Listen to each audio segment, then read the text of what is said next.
Hey friends. First of all, I want to let you know that I am still alive. Since I wrote the first part of my story, I felt a sense of relief. Being able to open up with this experience has brought me some sort of control over the situation. I have received a lot of messages and concerns, so I just wanted to let you know that I'm okay. If you don't know anything that has happened up to this point, I suggest you check out part 1 and find out how I ended up in this mess. A few weeks have gone by now since that night.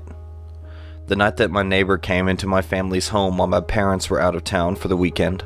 Since then, he and I have exchanged looks every time we have seen each other in passing. I still have night terrors about that night, and now thanks to my dad, my neighbor knows I was home, alone, hiding in the closet as he was intruding in our home. What makes it even worse is that he probably knows that I saw him in his backyard that night, digging a hole. Was he digging something up? Or burying something? Or someone? Every night since then, I look out my parents' window just after dark, expecting to see something that would help to make sense of everything. I've asked myself countless times, am I just overreacting? Maybe my neighbor was doing some late-night gardening or something. After all, he has done some odd things over the years. Maybe the noise that I heard that night was someone in our backyard, and maybe he was really just checking in on the house. The one thing I know for sure is that I need to figure this out. Mainly so I can stop sleeping with one eye open. Since that night, my parents have stayed home every weekend. But a month has passed now. They've decided that enough time has passed and it's okay to leave the house again on weekend. They want me to go with them for the weekend, though, because they don't trust me on my own just yet. I decided not to fight it, because there would be no winning this argument. So I went with them. I packed my bag for a weekend at the family cottage in the middle of nowhere. Sunday evening, we returned home and I was exhausted. I wanted nothing more than to finally have a hot shower and finish up my homework. After that was all done, I would watch a movie and head to bed and start my week all over. I walked over to my computer and browsed my social media pages for a short period of time to see what I had missed in Cyberland over the weekend. After I was all caught up, I turned my computer off and decided that it was time to finish my homework. I looked at my desk and something seemed out of place. Then I realized not only was it out of place, it was gone. My journal, that is always on the corner of my desk, was gone. It has been there that long that there is a dust outline on my desk where it used to be. I know I'm not going crazy. I went downstairs to ask my parents if they had seen it. Both of them looked puzzled and swore they never touched it. I told them it was there when we left for the cottage on Friday. My mother said that maybe I just misplaced it somewhere around the house and that it would turn up somewhere.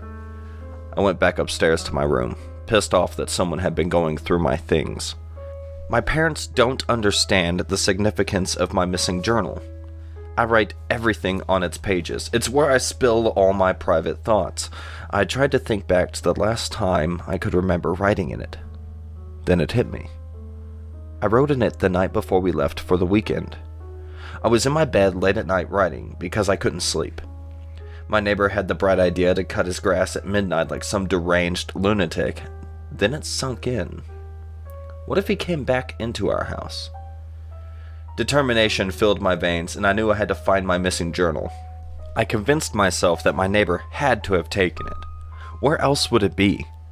My only problem is that I am too afraid to confront him about it. I don't want to make him any more suspicious of me. If I flat out accuse him of taking it, he would surely know that I am onto him. The only solution to my problem that I could come up with was that I had to go into his house, the way he came into ours. I know it sounded crazy, but if he can come up with a far-fetched excuse as to why he came into our home, I am sure I can think of something more believable if I get caught. Technically, it's not breaking and entering if the doors are unlocked, is it?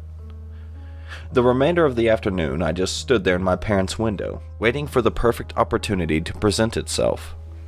I waited there for what felt like hours until I finally seen him walking towards his car. I stood there patiently and watched him as he watched me, and I waited for him to board his car.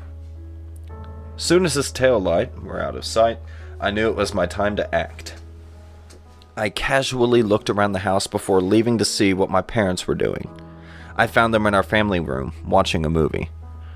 I took the opportunity to sneak out onto our back patio and took off towards our neighbor's house. I went to his back patio door, and luckily for me, it slid open easily. I knew that he didn't have any pets, and I listened for a brief moment to make sure he didn't have an alarm. I had to move quickly because I didn't know how long he would be gone for. I checked the main level of his house first. I walked into his living room and I couldn't help but notice how bare it was. He doesn't even have a television. He has walls full of books and records that go from one end of the wall to the other. In the corner sits a record player on a shelf with a Violent Femmes record sitting on the platter. I scanned the shelves all over, but I didn't see my journal anywhere. I knew it wouldn't have been this easy. I made my way to the upper level of the house, and fortunately for me, the house isn't that big. I am able to move in and out of rooms quickly, making the most of my time. When I reached one of the bedrooms, my heart starts to beat out of my chest. I haven't committed a crime before, and I was starting to think that maybe this was a bad idea. I second-guessed myself and my abilities to lie, and I knew if I actually did get caught, there would be nothing for me to say to get myself out of this situation, like I previously thought. The room that I was standing in, it must be his. It's the only room in the entire house that looks like it's been lived in. I stand there, looking around, and then I notice that his bedroom window faces my parents' room perfectly. I started to think back to the night when I was home alone. Did he know that I was alone in the house the entire time? I felt so vulnerable now, and then I think to myself, what would he have done to me if he had found me that night? Would I have ended up in that hole buried along with whatever is in there? What was he really doing in the cover of darkness? I regained my focus and concentrated on the mission to find my journal. I take another look around his room, and that's when I see it there, hidden under yesterday's newspaper on the nightstand. I grabbed it and took off downstairs. I'm halfway out the back patio door when I hear his car pull into the driveway. The timing couldn't have been more impeccable. I wait for him to go through his front door so that I can just hop the fence and be back into the safety of my own yard. I'm standing there around the corner of his house, only a few feet from where he stood. I realized that there were two voices instead of one. I could pick out the voice of my neighbor, but the second one I didn't recognize. I listened for a bit longer, and I realized that the voice belonged to a female. My neighbor asked her if she wanted to see his garden in the backyard. This was the moment I knew I was in trouble. Their footsteps started to grow louder and closer as they approached the yard. I was trapped with nowhere to go but back into his house. I slid the door open once again and squeezed back into the house. I closed the door quietly behind me just as they stepped around the corner. I could see them standing there on the other side of the glass. My neighbor and his female friend. She was a brunette who looked to be at least in their early 40s. I assumed that both of them were on a date, which is odd because in all my years of living next door, I've never seen my neighbor with anyone, let alone a female. They talked for a bit about his garden, but the conversation hit a roadblock fast. He talked about his flowers for far too long. I sort of felt bad for him. At this distance, I could tell that he had no social skills, and that he was treading water, trying not to sink. The conversation finally died, and both of them started to make their way towards the patio door. I made my way to the front door, but when I got to it, the door wouldn't open. The knob was broken, and no matter how many times I turned it, it just kept turning in place. I knew I had to think fast, because in a few seconds, I would be in a situation that I wouldn't be able to lie my way out of. I moved into the living room and slid open the window. It was so old, and I could tell that it hadn't been opened much. I managed to get it open just enough for me to squeeze through. The moment I hit the ground, I could hear someone moving in the room that I just exited. I stayed as low as I could underneath the window ledge. I could hear him above me, breathing heavily. I held my breath in hopes that he never seen me, right underneath his nose. He was too busy scanning the streets for any sign of movement, that he never saw me there. The window slammed shut, and I could hear the sound of heavy footsteps walking out of the room. When I heard the conversation resume inside, I knew it was time to move. I did my best army crawl towards my front yard, and when the house was in sight, I got onto my 2 feet and bolted towards our front door.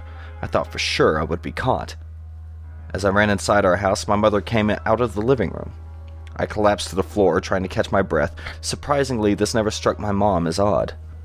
I was expecting for her to ask why I was out of breath, and white as a ghost. But all she said was, "I see you found your journal. Told you it would turn up." I was back inside my bedroom with my journal in hand. I scanned through the pages to see if it was still intact. I noticed right away that the entries I made near the back of the book were torn out. This made sense because they were the pages I wrote about that night.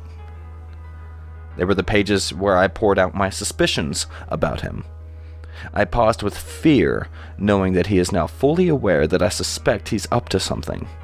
He probably will even suspect that I was inside his house today. All I can ask myself is, what do I do? The night has arrived, and I'm getting ready to go to bed. I go around my house to lock all the doors and windows. My parents catch me as I'm locking the front door. They agreed that if it would help me sleep better, they would even go one step above and arm the alarm system too. We haven't used it since it's been installed. In the middle of the night, as I'm lying in my bed fast asleep, I'm awoken by a sound. I hear something outside and I jerk up in my bed. When I come to my senses, I realize that the sound isn't coming from outside. It was coming from the house next door. When I finally realized what I was hearing, that sick feeling in the pit of my stomach came back. I could hear someone screaming at the top of their lungs. What was more gut-wrenching is the voice I heard crying for help was female. I jumped out of my bed and reached for my cell phone. I dialed 3 numbers. 911, what's your emergency? Oh my goodness, do I love this series. And if you love this series, you should get on Reddit and visit this author here to give us a part 3. There will be a link in the description below.